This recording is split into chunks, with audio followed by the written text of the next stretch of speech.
أعوذ بالله من الشيطان الرجيم.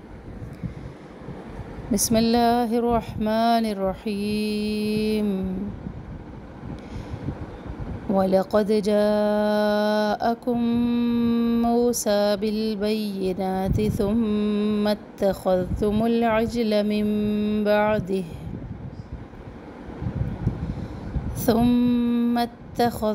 العجل من بعده وأنتم ظالمون. وإذ أخذنا ميثاقكم ورفعنا فوقكم الطور خذوا ما آتيناكم بقوة واسمعوا قالوا سمعنا وعصينا وأشربوا في قلوبهم العجل بكفرهم قل بئس ما يأمركم به إيمانكم إن كنتم مؤمنين. السلام علیکم ورحمۃ اللہ وبرکاتہ. سورۃ البقرہ آیات 92 اور 93 کی تطبیق. وَلَقَدْ سنگل حرکات ہے، قوف کو موٹا پڑھنا ہے اور دال کے اوپر کلکلہ کرنا ہے، مضبوط کلکلہ. وَلَقَدْ جَاءَكُمْ جوائنٹ میں 3 الف کے برابر لمبا کریں. کم موسیٰ میم ساکن کے بعد میم یہاں پہ ٹھہر جائے 1 الف کے برابر. موسیٰ مو و مدہ سا کڑا زبر الف مدہ کے قائم مقام 1 الف کے برابر اس کو پڑھیں. بالبیناتی بال بازیر کو لام ساکن سے ملائے، لام ساکن کا دھیان رکھے، ہلے نہیں. بئی اب تشدید کے اندر دھیان رکھے کہ قاعدہ کون سا ہے. بئی کی آواز آ رہی ہے تو یہ یائلین ہے. بیناتی کھڑا زبر الف مدہ کے قائم مقام تاکہ زیر کو لمبا نہ کرے. ثم مشدد میں مشدد پہ ٹھہر جائے. ثم اتخذ اب خو اور ذال، خو کے ساتھ ذال کو موٹا نہیں پڑھنا اور ذال کے ساتھ خو کو نرم نہیں پڑھنا، تو دونوں کا دھیان رکھیں. پہلے تھوڑی سی پریکٹس کریں. ثم اتخذ ایسے. ثم اتخذتم لام ساکن کا دھیان رکھیں، ہلے نہیں. عجل جیم پر قلقلہ. من بعدہ نون ساکن کے بعد با اخلاف کا قاعدہ ہے یہاں پہ. ہا کے نیچے کڑی زیر یا مدہ کے قائم مقام. وانتم اخفا کریں گے باریک. میم ساکن کے بعد وہ یہاں پر میم ساکن کا اظہار کریں گے، زیادہ نہ ٹھہرے. ظالمون وہ کو زو ہی پڑھے کیونکہ ذال اور زو ان کا ایک ہی مخرج ہے. اگر زو کو ہم زا پڑھتے ہیں تو ظاہر ہے ہم یہاں پہ ادائیگی میں زا کو ہی پڑھ رہے ہیں، تو بڑی غلطی نہ کرے. ظالمون مو و مدہ اور آخر میں مدہ عرض سکون. وَإِذْ ذال کو نرمی سے پڑھنا ہے. اخذنا یہاں پر بھی خوا اور ذال کا دھیان رکھے. نا الف مدہ می ثا می یا مدہ ثا الف مدہ. قم قوف اور قوف دونوں اکٹھے ہیں تو دونوں کا دھیان رکھے کہ پہلا قوف موٹا ہے، دوسرا قوف باریک ہے. میم ساکن کے بعد واو یہاں پر ہم اظہار کر رہے ہیں، زیادہ نہ ٹھہرے. ورفعنا وسط حلق سے عین کی آواز نکلنی چاہیے. نا الف مدہ فوق فو واولین یہاں پر بھی دھیان رکھے قوف اور کاف کا. فوقکم قم تو و مدہ اور یہاں پہ ہم کر رہے ہیں وقف کر رہے ہیں، وقف بالابدال را کو ہم ساکن کر رہے ہیں. فوقکم الطور خذوا ذو و مدہ واو ساکن کے بعد حمزہ اصلی ہے.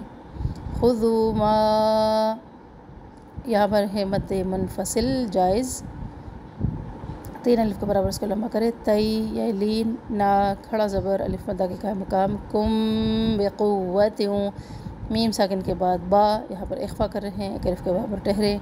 قوت واو پر تشدید ہے اور تا تنوین کو ہم واو تشدید سے ملا رہے ہیں، تو یہاں پر ادغام مع الغنہ کر رہے ہیں. واسمعوا سین میں سختی اور سیٹی. عو واو مدہ. قالو قا الف مدہ. لو واو مدہ. سمعنا نا الف مدہ. وعصینا صوی یلی نا الف مدہ. واشربو شین میں تفشی کی صفت ہے. اش یکدم آواز کو ختم نہ کریں. واشربو را کو باریک پڑھنا ہے. بو واو مدہ. فی یا مدہ. قلو واو مدہ. بہم العجل لام ساکن کا دھیان رکھیں. عج جیم کے اوپر کلکلا لام کا زبر لمبا نہ ہو. بکفرہم قل بئس ما حمزہ پہ جھٹکا ہے. آواز میں جھٹکا ہوگا لیکن سانس ہماری جاری رہے گی. بئس ما الف مدہ. یأمرکم یہاں بھی حمزہ پہ جھٹکا. یأمرکم پیش اکٹھے ہیں سارے دھیان رکھیں کسی بھی پیش کو زبر پہ نہ چینج کریں. میم ساکن کے بعد بھا یہاں پہ ہم اخفا کر رہے ہیں. اخفا شفوی. بیہی ایمانکم مد منفصل جائز ہے. 3 الف کے برابر لمبا کریں. ای یا مدہ. ما الف مدہ. اخفا کن یہاں پہ بھی باریک اخفا. تم مؤمنین مؤ پہ جھٹکا. نی یا مدہ اور آخر میں مد عارض للسکون. تقبل اللہ منا ومنکم. نحمده ونصلی علی رسولہ الکریم. اما بعد فاعوذ باللہ من الشیطان الرجیم. بسم اللہ الرحمن الرحیم. رب اشرح لی صدری ویسر لی امری واحلل عقدۃ من لسانی یفقہوا قولی واجعل لی وزیرا من اہلی. اللہم فقہنا فی الدین. اللہم فقہنا فی الدین. رب زدنی علما. رب یسر ولا تعسر وتمم بالخیر. انشاءاللہ آج ہم سورہ البقرہ کی آیات 92 اور 93 کو دیکھیں گے انشاءاللہ. پہلے ہم ان کے ترجمہ اور روٹ ورڈز دیکھ لیتے ہیں. آغاز کرتے ہیں آیت نمبر 92 سے 92 سے. اعوذ باللہ من الشیطان الرجیم. وَلَقَدْ اور البتہ تحقیق جاءکم آ گیا تمہارے پاس موسیٰ علیہ السلام بالبیناتی ساتھ واضح نشانیوں کے. ثم پھر اتخذتم بنا لیا تم نے پکڑ لیا تم نے العجل بچھڑے کو من بعدہ اس کے بعد. وانتم اور تم تھے اور تم ظالمون تم ظالم ہو. اس میں بینات جو ہے وہ نیا لفظ ہے. با یا نون اس کا روٹ ہے اور اس کا مطلب ہوتا ہے واضح نشانیاں. بین کی جمع ہے بینات. پھر ہے اتخذتم حمزہ خا ذا اس کا روٹ ہے. اتخذتم کا مطلب ہے تم نے پکڑ لیا تم نے اخذ کر لیا تم نے بنا لیا. اخذ کرنا جو ہے اسی سے ہے یہ لفظ. العجلہ ہم اس کو پہلے پڑھ چکے ہیں. عین جیم لام روٹ ہے. العجل بچھڑے کو کہتے ہیں. کسی چیز کو اس کی وقت سے پہلے حاصل کرنے کی کوشش کرنا. اجلت بھی اسی سے ہے. پھر اگلی آیت ہے آیت نمبر 93. وَإِذْ اور جب اخذنا لیا ہم نے میثاقکم میثاق پختہ عہد تم سے. ورفعنا اور بلند کیا ہم نے فوقکم تمہارے اوپر الطور کو. خذوا پکڑ لو لے لو ما جو آتیناکم دیا ہم نے تم کو بقوت ساتھ قوت کے. واسمعوا اور سنو. قالوا وہ بولے سمعنا ہم نے سنا. وعصینا اور ہم نے نافرمانی کی. واشربوا اور وہ پلائے گئے فی قلوبہم اپنے دلوں میں العجل بچھڑے کو بکفرہم ساتھ اپنے کفر کے. کل کہہ دیجئے بئس ما کتنا برا یأمرکم تم حکم دیتے ہو یأمرکم حکم دیتا ہے بہ ساتھ اس کے ایمانکم تمہارا ایمان. حکم دیتا ہے تم کو بہ ساتھ اس کے ایمانکم تمہارا ایمان. ان کنتم اگر ہو تم مؤمنین ایمان لانے والے. اس کے اندر میثاقکم جو ہے نیا لفظ ہے. واو سا قوف اس کا روٹ ہے. میثاق کہتے ہیں وعدے کو. میثاقکم تمہارا وعدہ پختہ وعدہ تم سے مضبوط بندھن. کم اس میں ضمیر ہے مخاطب کی، اور ورفعنا بلند کیا ہم نے، را فا عین اس کا روٹ ہے، اس کا مطلب ہوتا ہے رفعنا بلند کیا ہم نے، رفع کسی چیز کو بلند کرنا، اوپر اٹھانا، اور نا جو ہے وہ واحد متکلم کی ضمیر ہے۔ فوقکم ضمیر کا مطلب ہوتا ہے پروناؤن، فوقکم فا واو قاف بلند کیا کر دیا تم پر، فوقا اوپر، کم تمہارے، یعنی تم پر اٹھا دیا، فوقا کسی چیز پر کسی دوسری چیز کی جو برتری ہے اس کو کہتے ہیں، اور کم پھر وہی جمع حاضر کی پروناؤن ہے، جمع حاضر کی ضمیر ہے۔ اتھور تو واو را اس کا روٹ ہے، طور پہاڑ جس پر حضرت موسیٰ علیہ السلام کو تورات ملی تھی، اور سریانی زبان میں پہاڑ کو طور کہا جاتا ہے۔ پھر نیا لفظ ہے بقوت قاف واو یا، قوی اس کا روٹ ہے، ساتھ قوت، بی قوت ساتھ قوت کے، مضبوط ساتھ مضبوطی کے، مضبوطی کے ساتھ طاقت کے ساتھ، طاقت کو قوی ہونا اردو میں بھی ہم بولتے ہیں۔ واسمعوا سین میم عین، سمعوا اور سنو، سننا سماعت بھی اسی سے ہے۔ عصینا عین صاد یا روٹ ہے، نافرمانی کی ہم نے، عصا جو ہے عصیا نافرمانی ہوتی ہے، اور نا پھر روٹ ہے، وہ ضمیر ہے، پروناؤن ہے۔ اشربو شین را با، اشربو وہ پلائے گئے، یہاں مراد ہے محبت پلائے گئے، جیسے ہم اردو میں بھی کہتے ہیں نا کہ محبت گھول کر پلا دی، تو وہی اس طرح سے یہاں پہ استعمال کیا گیا ہے کہ وہ پلائے گئے فی قلوبہم اپنے دلوں میں، یعنی اپنے دلوں میں محبت پلائے گئے۔ کل کہہ دیجئے بی سما، با حمزہ سین روٹ ہے، بی سما کتنا برا، بیسا اور باسا برائی اور مصیبت کو کہتے ہیں۔ یا مرکم حمزہ میم را روٹ ہے اس کا، امر کہتے ہیں حکم کو، یا مرکم وہ حکم دیتا ہے تم کو، اور امر کا معنی ہوتا ہے حکم دینا۔ آخر دعوانا ان الحمد للہ رب العالمین۔ نحمدہ و نصلی علی رسولہ الکریم، اما بعد فاعوذ باللہ من الشیطان الرجیم، بسم اللہ الرحمن الرحیم۔ سورہ البقرہ کی آیات نمبر 92 اور 93 کی تفسیر سمجھتے ہیں انشاءاللہ۔ سورہ آیت نمبر 92 میں اللہ تعالیٰ فرما رہا ہے وَلَقَدْ جَاءَكُم مُوسَىٰ بِالْبَيِّنَاتِ ثُمَّ اتَّخَذْتُمُ الْعِجْلَ مِن بَعْدِهِ وَأَنتُمْ ظَالِمُونَ۔ اس سے پہلے آیت نمبر 91 میں ہم پڑھ چکے تھے کہ مدینہ کے یہودیوں کو کہا جاتا تھا کہ اللہ کی نازل کردہ کتاب پر ایمان لے آؤ، تو وہ جواب دیتے تھے کہ ہم صرف اپنی کتابوں پر ایمان لائیں گے، اور اس جواب پر اللہ تعالیٰ نے حضرت محمد صلی اللہ علیہ وسلم سے فرمایا کہ اگر ان سے کہو کہ تم اگر اپنی کتابوں پر اتنا ہی ایمان اور اتنا ہی یقین رکھتے تھے تو ان کتابوں کو لانے والے انبیاء کرام کو قتل کیوں کرتے تھے؟ اے یہود، اگر تم صرف تورات کو ہی اللہ کی کتاب اور حضرت موسیٰ کو اللہ کا رسول سمجھتے ہو تو اسی رسول کو کی دعوت پر تم نے شرک کیوں کیا؟ اپنے اس کے رسول کی بات کو تم نے مان کیوں نہیں لیا؟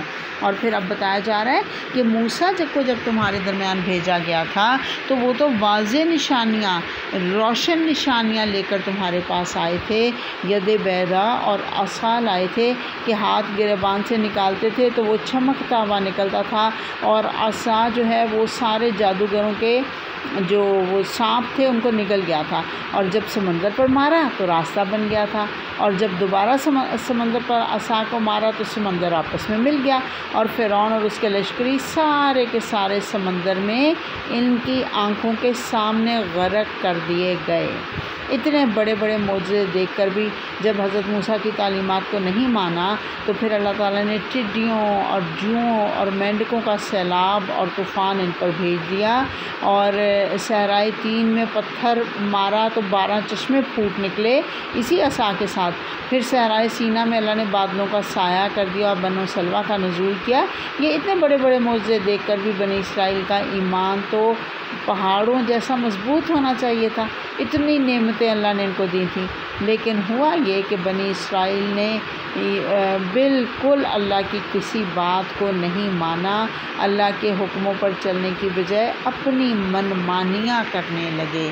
اللہ تعالیٰ فرما رہے ہیں کہ یہاں پہ اللہ تعالیٰ نے فرمایا کہ اگر اور تم تو دراصل ظالم تھے، وَأَنْتُمْ ظَالِمُونَ، تم کیونکہ ظالم تھے اس وجہ سے تم پیغمبروں کو کی ہدایات کو تسلیم نہیں کرتے تھے، اور اس ہی وجہ سے تم نے ان کی باتوں کو نہیں مانا، اور اسی وجہ سے تم گمراہی میں مبتلا ہو گئے۔ اور پھر آیت نمبر 93 کے اندر اللہ تعالیٰ فرما رہا ہے کہ وَإِذْ أَخَذْنَا مِيثَاقَكُمْ وَرَفَعْنَا فَوْقَكُمُ الطُّورَ، اللہ فرما رہا ہے جب ہم نے تمہارے اوپر طور کو بلند کر دیا، تم سے پختہ عہد لیا اور پھر طور کو تمہارے اوپر بلند کر دیا۔ یہ کیا وقت ہے؟ وہ وقت یاد کرو، اللہ کہہ رہا ہے جب ہم نے تم سے پکا وعدہ لیا تھا۔ کیا وعدہ لیا تھا؟ کہ تم اللہ کے حکموں کی اطاعت کرو گے، اور طور کو تمہارے اوپر بلند کر دیا تھا۔ واقعہ کیا ہے کہ جب حضرت موسیٰ کوہ طور پر شریعت لینے گئے تو انہوں نے بعد میں بچھڑے کو معبود بنا لیا۔ یہاں بتایا جا رہا ہے کہ جب موسیٰ ان کے فائدے کے لیے شریعت لینے گئے تو ہونا تو یہ چاہیے تھا کہ یہ حضرت ہارون کی نگرانی میں، جن کو حضرت موسیٰ اپنا جانشین بنا کر گئے تھے، یہ اللہ سے دعائیں کرتے، موسیٰ علیہ السلام کی خیریت سے واپسی کی دعائیں کرتے، اور یہ دعائیں کرتے کہ اللہ تو ہمیں وہ شریعت بھیجنا جو ہماری زندگیاں بدل دے۔ لیکن اس کے برعکس انہوں نے بچھڑا بنا کر اسے معبود بنا لیا۔ یہ ذکر ہم سورہ الاعراف میں پڑھیں گے کہ موسیٰ جب 40 راتوں کے لیے کوہ طور پر گئے تو پیچھے سے سامری نے عورتوں کے زیورات کو اکٹھا کر کے پگھلایا اور اس سے ایک ایک بچھڑا بنا لیا، اور کہا جاتا ہے اس نے بچھڑے میں کچھ اس طرح سے سوراخ بنائے تھے کہ جب اس میں سے ہوا گزرتی تو اس میں سے آواز نکلتی تھی۔ اور یہ بھی کہا جاتا ہے کہ سامری نے جبرائیل جب آئے تھے تو ان کے گھوڑے کے قدموں کے نیچے سے مٹی اٹھا کر بچھڑے میں ڈال دی، جس سے بچھڑے میں سے آواز آتی تھی۔ یہ سامری نے خود یہ بہانہ گھڑا تھا، اور اس آواز سے سامری نے لوگوں کو گمراہ کیا کہ دیکھو آواز آ رہی ہے تو یہی تو تمہارا رب ہے۔ یہاں یہ بتایا جا رہا ہے کہ تم اپنے اس دعوے میں جھوٹے ہو کہ تم صرف اپنے نبی کو اور اپنی کتابوں کو مانتے ہو۔ پچھلی آیات میں ہم نے پڑھا نا کہ انہوں نے کہا کہ ہم اپنی کتابوں کے علاوہ کسی اور کو نہیں مانتے، تو اللہ فرما رہا ہے تمہارا یہ دعویٰ جھوٹا ہے۔ کیوں؟ کیونکہ تم نے کیا کیا تھا کہ تم نے بچھڑے کو معبود بنا کر اللہ کے حق میں کمی کر دی تھی، اور تم شرک کرنے لگے تھے، اور اس وجہ سے تم ظالم ہو، کیونکہ شرک کو اللہ تعالیٰ نے ظلم عظیم کہا، اور یہ سب ان کے بڑوں نے کیا تھا۔ مدینہ کے یہود کو اس لیے کہا جا رہا ہے کہ یہ بھی اس گناہ میں برابر کے شریک تھے، کہ اس طرح سے کہ یہ اپنے بڑوں کے طریقوں کو درست قرار دیتے تھے، لہٰذا یہ بھی اس گناہ میں برابر کے شریک ہو گئے تھے۔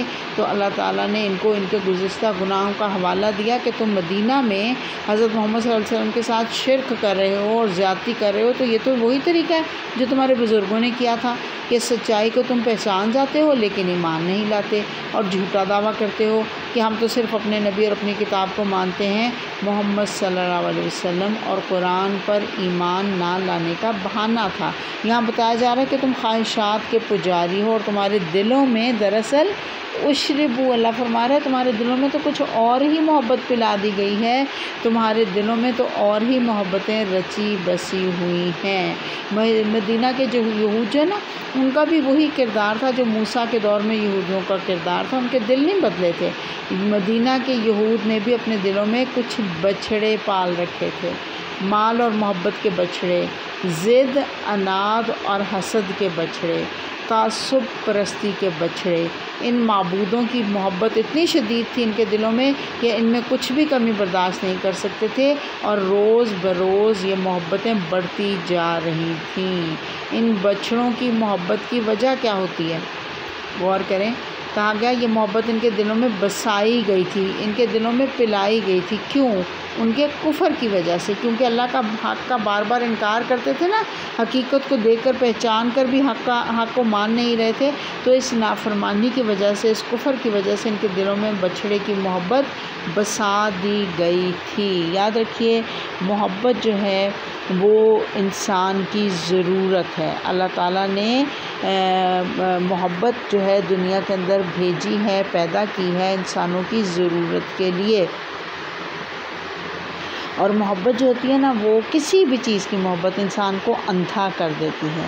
یہ جو اشربو مراد ہے نا، اس سے مزید شدت اس کے اندر ڈالی گئی کہ پلا دی گئی، جیسے رگو پے میں سرایت کر جاتی ہے نا، جیسے کہتے ہیں رگو پے میں خون دوڑ رہا ہوتا ہے، بالکل ایسے ہی جو چیز پلا دی جاتی ہے وہ رگو پے میں دوڑ رہی ہوتی ہے، تو اس لیے یہ لفظ استعمال کیا گیا ہے۔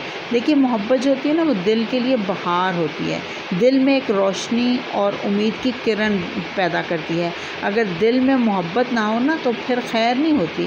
ایک حدیث میں آتا ہے، دیکھیے بہت ہی خوبصورت حدیث ہے، حضور صلی اللہ علیہ وسلم نے فرمایا، کیا تم جانتے ہو کہ قیامت کے دن نبی صلی اللہ علیہ وسلم کی مجلس کے قریب ترین کون لوگ ہوں گے؟ صحابہ کرام نے کہا کہ یا رسول اللہ آپ ہی بہتر جانتے ہیں۔ آپ نے فرمایا وہ لوگ کہ جو اخلاق میں سب سے اچھے ہوں گے، کندھے جھکانے والے یعنی عاجز لوگ ہوں گے، وہ لوگ جو محبت کرتے ہیں اور محبت کیے بھی جاتے ہیں۔ سبحان اللہ، حضور صلی اللہ علیہ وسلم کے قرب کا نسخہ پتہ چل گیا آج۔ اخلاق میں اچھے ہونا ہے، عاجزی دکھانی ہے، محبت کرنی ہے اور محبت کروانی ہے۔ محبت اسی سے ہوتی ہے نا جو اپنے طور اتوار سے اس قابل ہو کہ اس سے محبت کی جائے، لوگ خود بخود اس سے محبت کرنے لگتے ہیں۔ میں نے بتایا نا دنیاوی اعتبار سے اور اخروی اعتبار سے بھی محبت جو ہے بہت بڑی ضرورت ہے۔ اہل ایمان کی شان کیا ہوتی ہے؟ قرآن میں آتا ہے والذین آمنوا اشد حبا للہ، وہ لوگ جو ایمان لاتے ہیں وہ اللہ کی محبت میں شدید ترین ہوتے ہیں۔ یاد رکھیے اللہ کی محبت کے علاوہ، اللہ کی محبت کے اوپر جو بھی محبت غالب آ جائے گی وہ اشربو کی حد پر پہنچ جانے والی محبت ہوتی ہے، اور ایسی محبت سزا ہوتی ہے، ایسی محبت گناہ پر آمادہ کرتی ہے۔ یہاں پہ بھی کہا نا اللہ تعالیٰ نے یأمرکم بہ ایمانکم، حکم دیتا ہے تم کو تمہارا ایمان، اگر تم ایمان لانے والے ہو۔ اللہ فرما رہا ہے وہ پھر وہ محبت جو ہے نا وہ ایمان کو ڈاواڈول کر دیتی ہے، اور ان کا پھر ایمان ان کو حکم دیتا ہے۔ وہ لوگ ایمان کا دعویٰ کرتے تھے نا، ان کنتم مؤمنین کہہ کے اللہ کہہ رہا ہے تم دعویٰ کرتے ہو نا ایمان لانے کا، تو کیا تمہارا ایمان تمہیں یہی حکم دیتا ہے؟ بئس ما، کتنا برا حکم دیتا ہے تمہارا ایمان۔ یہاں پہ کہا جا رہا ہے یہ کیسا ایمان ہے جو تمہیں کفر کا حکم دیتا ہے؟ اگر تم مومن ہو تو یہ کیسا ایمان ہے؟ ایمان کا دعویٰ کرتے ہو اور کام سارے کفریہ کرتے ہو، اللہ کی محبت کا دعویٰ بھی کرتے ہو اور دلوں میں بچھڑے کی محبت بھی پالے ہوئے ہو، اس کی پوجا پاٹ بھی کرتے ہو، یہ کیسا دعویٰ ایمان ہے؟ یاد رکھیے اللہ کی محبت اس دل میں نہیں ٹھہر سکتی جس دل میں دنیا کی محبتیں بسی ہوئی ہوں، دنیا کی کسی بھی چیز کی۔ بھی میں نے مثال دے کے بتایا نا، جیسے ان لوگوں نے یہودیوں نے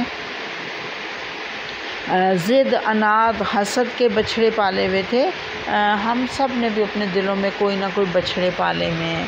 ہم نے اپنے مال کی محبت ہمارے دلوں کے اندر، ہمارے گھروں کی محبت ہمارے دلوں کے اندر، یہ سارے ہم نے بچھڑے پالے۔ اپنے گھروں کے لیے تو بہت ٹائم لگاتی ہیں ہم عورتیں، اپنے کچن کی محبت ہمارے دلوں میں، نماز پڑھتے ہوئے بھی کھانے کی ریسیپیز جو ہیں وہ ذہن کے اندر آ رہی ہوتی ہیں، قرآن پڑھتے ہوئے بھی یہی سوچا جا رہا ہوتا ہے کہ میں کیا پکاؤں گی۔ تو یہ بچھڑے ہیں، یاد رکھیے یہ بچھڑے ہیں ہمارے دلوں میں، یہ کھانا جو ہے نا یہ بچھڑے، جیسے ان کے دلوں میں محبت پلا دی گئی تھی بچڑوں کی، ایسے ہی یہ محبتیں ہمارے دلوں میں پلا دی گئی ہیں۔ یاد رکھیے اپنے دل کو ان سب چیزوں سے خالی کر لیجئے تاکہ ہمارے دل میں اللہ کی یاد رہ سکے۔ اللہ کی یاد تبھی دل میں رہے گی جب دنیا کی محبتیں دلوں سے نکل جائیں گی۔ اللہ تعالیٰ مجھے اور آپ کو یہودیوں کے، بنی اسرائیل کے رستے پر چلنے سے بچائے اور توفیق دے کہ ہم سچے پکے مومنین کے رستوں پر چلنے والے بنیں۔ آخر دعوانا ان الحمد للہ رب العالمین۔ اللہم ارزقنی التفکر والتدبر بما یتلوہ لسانی من کتابک والفہم لہ والمعرفۃ بمعانیہ والنظر فی عجائبہ والعمل بذلک ما بقیت انک علی کل شیء قدیر۔ سبحان ربک رب العزت عما یصفون وسلام علی المرسلین والحمد للہ رب العالمین۔ سبحانک اللہم وبحمدک نشہد ان لا الہ الا انت نستغفرک ونتوب الیک۔ السلام علیکم ورحمۃ اللہ وبرکاتہ۔